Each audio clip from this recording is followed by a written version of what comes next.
Hello, everybody. Welcome back to Read and Reread. I am Angelia, and today it is time for Friday Reads on December 8th. If you are new to the channel, welcome, welcome. I noticed a few new people subscribing this week, so I'm very excited that you're here, and you're just in time for another edition of Ugly Thrifted Christmas Wear.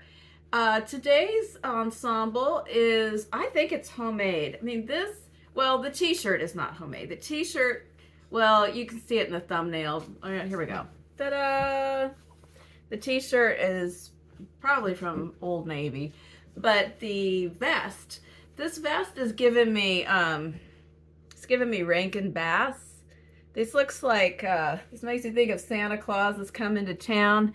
I'm pretty sure this vest was banned by the Burgermeister, Meisterburger, and I'm pretty sure it's also homemade because there's no tag, and it's reversible to this more sedate or understated side. But anyway, that is my garish thrifted item of the day. So let's talk. This week has been so good in reading, and we're going to get to it in just a minute. I have absolutely nothing to say about TV. We're just watching those shows that are doing an episode or two at a time, and we're going to set those aside because my daughter is coming in today for a few days. She's going to visit with us for several days, go back to her apartment at college, and then come back again on Christmas week. Because, one, I don't think there's a limit to how much time she wants to spend with her retired dorky parents and when she has friends in town where she lives. And two, she has this lab project. It's not for a class. Class ended yesterday. She finished her semester, but she is on a research team of a professor's research project. And then there's something she has to do with her cells that she's working with every few days, and ask me no questions. I don't understand any of it, but it has something to do with a pediatric cancer. She's working on them this morning, and then she's going to hit the road in a little while. Also, I'm going to put some tea advent calendar. What am I pointing at? No, put your hands down. Some tea advent calendar footage at the end of the video again, because a few people asked me for an update or wanted to know about what some of the teas were. So I have a little thing I filmed yesterday, and I'll stick it at the end if you're interested, and if you're not, you can skedaddle before that comes up.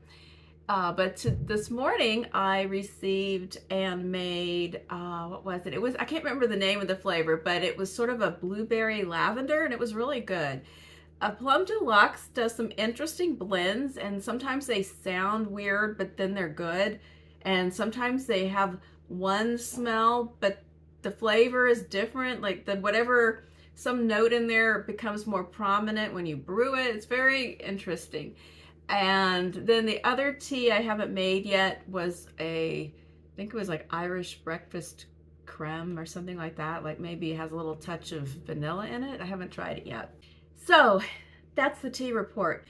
But let's talk about the books, because this week was so good. It was just so good. Last week I had a million books, and they were mostly good because I was a 2-week backup. And this week I didn't read as much, and I consciously tried to slow down. I realized when I looked at what I had read over the past month, I read a lot in November, and I wasn't trying to get through it or anything like that, but I did read, I think 12 or 13 books, which is kind of ridiculous. I don't know.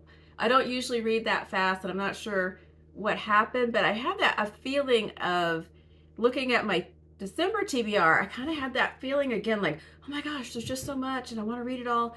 And really, if I don't read it all in this month, there are zero consequences. It's completely arbitrary when I read these, or how much of them I read, or if I read entirely different ones. Nobody really cares except me. So I had to give myself a little slowing down and relaxing pep talk so that I wouldn't feel like I needed to gallop through all these things like I was in a time-sensitive buffet or something like that. So anyway, I just read I finished 2 books, and then there's the book that I started yesterday. I just got distracted by the wind and Stephen's sweatpants that are hanging on a clothesline that he invented out there, and all of a sudden there was like legs flapping wildly in the breeze. So okay, distracted. When we left off, I think I had just started to read Never Let Me Go, where I was about to start it, and so this was the beginning. And as soon as I started this book, I knew that I really did need to slow down the pace and just settle in and sit in this book and enjoy it. And the last time I remembered to do that was when I reread Station 11, and I thought, well, I've waited a long time to get to this reread, and I just really want to savor it. It's not that I can't go back and do it again, but I want to really appreciate this book and not just read it for, oh, what's going to happen. I think that's one of the special pleasures of rereading is you kind of know what's going to happen unless you've completely forgotten, and so you're reading it for different things. And so rereading Never Let Me Go, and I talked a little bit about it the other day when I was discussing dystopian novels. The safest synopsis or little preview I can give of this book is that it's about a young woman who's reflecting on her growing up years at a special boarding school. She's now about 30. She has a job as a medical kind of an advocate or caretaker of people who are donating organs, and she's reflecting on her childhood and her closest friendships that she had growing up at a very unusual boarding school called Hailsham. And as you read the story, you find out more about the nature of this school and these children, and she's remembering how she learned about all these things. As when you're a first-time reader, you're learning about it all as she discusses her gradual process of understanding who she is and what her purpose is in this world.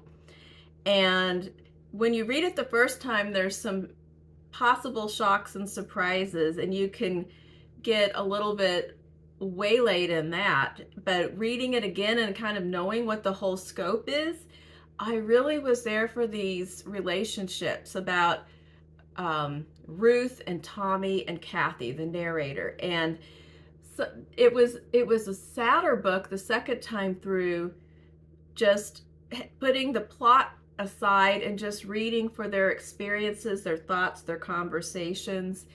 And the scenes when they're children really got to me because their dramas and their social conflicts and their spats and their personality types were so realistic. They were so, it could be any group of kids that age, anywhere, at any school. And in light of what you learn about the world and the situation, it just makes it all the more poignant. And the character Ruth really stood out this time.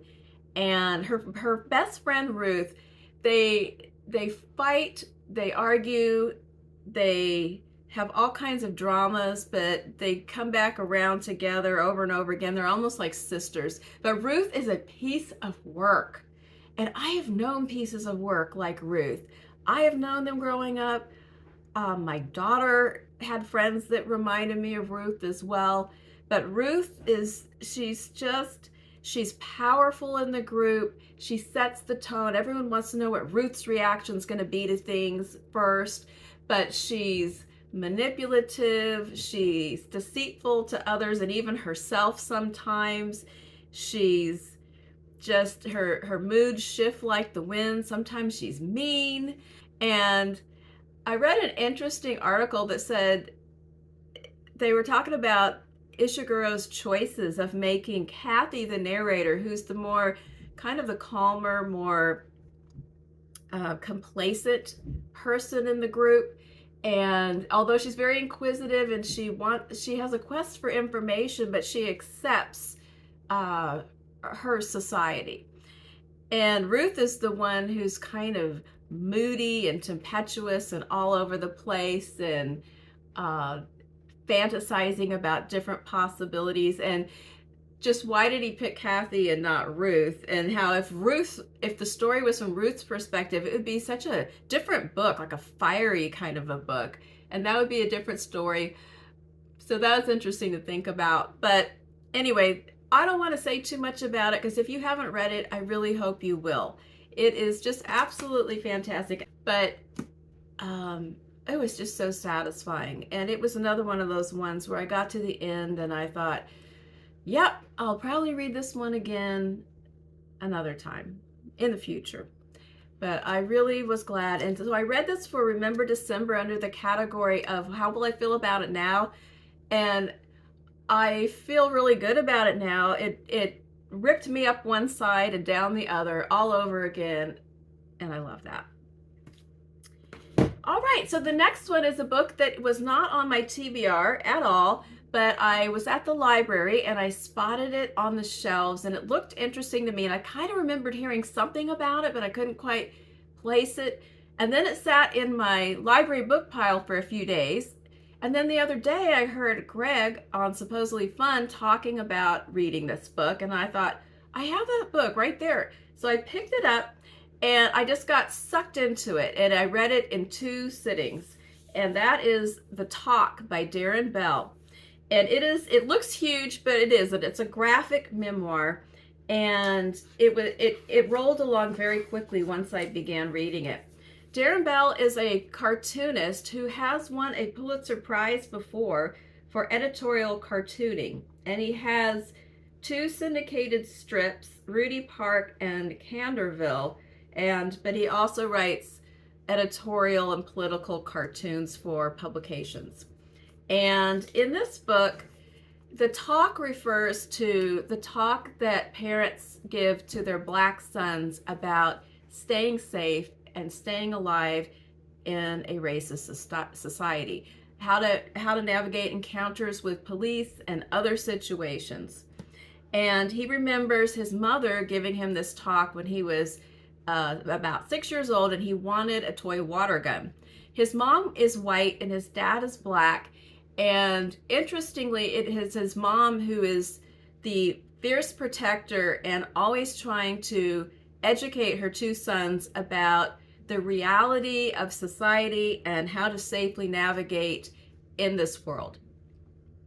When he asks his dad about it, his dad kind of zones out, changes the subject, and doesn't want to discuss it. And that wasn't satisfying to him as a child, and he thinks back on it again and again throughout his life. And it's a memoir of how he grows up, goes through the years, and different incidents along the way that reflect the systemic racism in society. There's also funny parts and just different accomplishments in his life, but there's always that thread underneath. And then finally, when we get near the end of the book, he himself is a father, and his son asks him, it's 2020, and his young son asks him, Dad, who is George Floyd? And so then it is time for him to decide how he wants to give the talk. And I thought it was excellent. There was just so many things in here to learn and appreciate about his experience in life, and both overt, deliberate racism and microaggressions as well, and just oblivious thinking that people can perpetrate unknowingly. So there's a lot of things to take away from this book, but it doesn't take very long. And I have discovered I have a surprise affinity for graphic nonfiction. Graphic novels is not my easiest format to read because I didn't grow up reading them. I'm a little bit, my literacy is not as high in graphic formats as it is in the printed word. But for some reason lately I've discovered that I'm really enjoying graphic nonfiction. And while I don't read a lot of regular memoirs, I kind of do pretty well with these graphic ones. And I've read a few of them this year. So this one was in the new releases in nonfiction, and I think by the Dewey number, it's in with topics concerning race in America, and I highly recommend it. It was really good. And then I just started a book yesterday, which, it gave me the good book tingles right away. On the first page, I'm going to share just a little bit of it with you. and it is Northwoods by Daniel Mason. It is the book that everybody says they're just about to read, and I decided to go ahead and just start reading it. Again, I'm in my month of, okay, I said I was reading these books, but maybe not. I had several books that I was supposed to read for this event and that event, and I was like, really, what I really feel like reading right now is Northwoods, and so that's what I'm doing. Merry Christmas to me. So yeah, so Northwoods by Daniel Mason is about a cabin in the woods in, I guess, well, it's in New England. I think it's Massachusetts. And the cabin is built originally by a pair of young lovers who have run away from a Puritan community. And then over years and centuries, it's going to be all the different inhabitants that come along to live in the house. I haven't gotten very far. So far we've gone from the Puritan couple to someone else who lived there temporarily when they needed a refuge, and then it transferred over to a man who's starting an apple orchard. And I just want to share with you the first two paragraphs. And another thing to mention is, as it moves along, it goes into the narrative perspective of the different inhabitants. And I don't think they're even going to all be human. So the style completely shifts from person to person. Some of the times it is just a third-person narration. Sometimes it is a first-person document or memoir or journal piece or a letter, different kinds of accounts. But the first one is about the Puritan lovers. And just listen to these first two paragraphs and see if it may not grab you because you have to listen to me reading it, but just try to ignore the narration and listen to the style.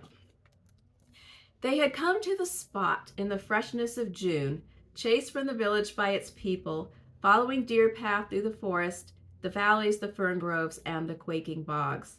Fast they ran.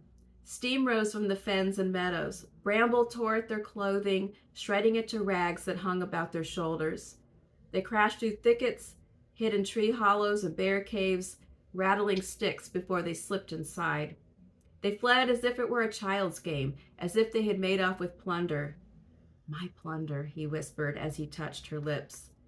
They laughed with the glee of it. They could not be found. Solemn men marched past them with harquebuses cocked in their elbows, peered into the undergrowth, stuffed greasy pinches of tobacco into their pipes. The world had closed over them. Gone was England, gone the colony. They were nature's wards now, he told her. They had crossed into a realm. Lying beneath him in the leaves, in the low hollow of an oak, she arched her neck to watch the belted boots and leather scabbards swinging across the wormy ceiling of the world. So close, she thought, biting his hand to stifle her joy. Entwined, they watched the stalking dogs and met their eyes, saw recognition cross their dog faces, the conspiring shiver of their tails as they continued on. So that is the rather exciting beginning of Northwoods. And like I said, it gave me those good book tingles right when I started. I feel like I'm in for a good time this weekend with this book. And I'll let you know how that goes.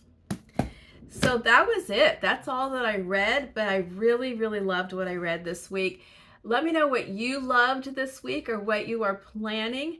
I hope that you have a great holiday weekend, whether you are celebrating Christmas or Hanukkah, or just looking forward to a nice couple of days wherever you are. And I will put the tea footage down next, and I will be checking with you soon. Have a good one. Bye.